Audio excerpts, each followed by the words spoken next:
حضور کا چہرہ ایسا حسین، یعنی حضرت عبداللہ ابن رواحہ رضی اللہ تعالیٰ عنہ فرمانے لگے نبی پاک کوئی اور معجزہ نہ بھی دکھاتے، نہ سورج کے ڈوبے ہوئے سورج کو حضور دوبارہ لوٹاتے اثر پر، نہ چاند کے دو ٹکڑے ہوتے، نہ درخت سجدہ کرتے، نہ پتھر کلمہ پڑھتے، نہ حضور کے قدموں کے نیچے پہاڑ موم ہوتے، کوئی معجزہ بھی حضور نہ دکھاتے۔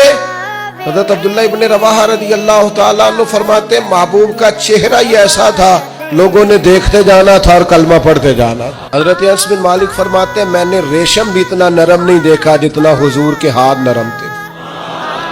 کستوری سے اتنی خوشبو نہیں آتی جتنی دست مبارک سے آتی تھی۔ اور فرماتے عرب کی گرمی بڑی مشہور تھی، میں حضور کے دست مبارک ہاتھ میں لیتا تو برف سے زیادہ ٹھنڈے ہوتے۔